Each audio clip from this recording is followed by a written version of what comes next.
আজকে সকাল থেকে প্রচণ্ড বৃষ্টি হচ্ছে, তাই জন্য ভাবলাম আজকে দুপুরবেলা লাঞ্চ মেনুতে বানাবো ইলিশ মাছ। তো যেই ভাবা সেই কাজ, এই জন্য ইলিশ মাছগুলো ফ্রিজ থেকে বের করে কাটতে বসে পড়লাম। আর এদিকে দেখো বৃষ্টি তো থামাথামি নামই নিচ্ছে না। আর আমাদের পেঁপে গাছে কতগুলো পেঁপে হয়েছে। দেখো মাছ কাটাকুটি করে চলে এলাম রান্নাঘরে। এখানে দুপুরে রান্না বসিয়ে দিয়েছি। আজকে আমি বানাচ্ছি উচ্ছে আলু ভাজা, আর একটা মিক্স ডাল বানাচ্ছি, আর বানাবো বেগুন দিয়ে সর্ষে পোস্ত দিয়ে ইলিশ মাছের ঝাল।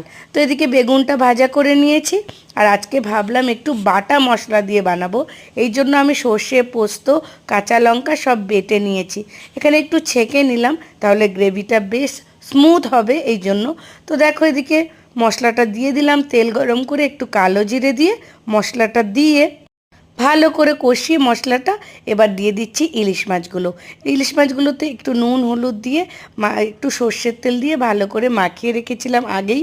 তো এখন দেখো মাছটা কষানো হয়ে গেছে, আর এখন বেগুনটা দিয়েই একটু গ্রেভি দিয়ে ফুটিয়েই নামিয়ে নিলাম। হয়ে গেল আমাদের ইলিশ মাছের ঝাল।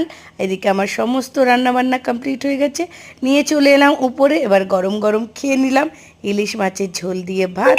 এখন খাওয়া দাওয়া করে এই যে মা মেয়ে মিলে এখন আইসক্রিমটা খেয়ে নিচ্ছি আর জমিয়ে মজা করছি।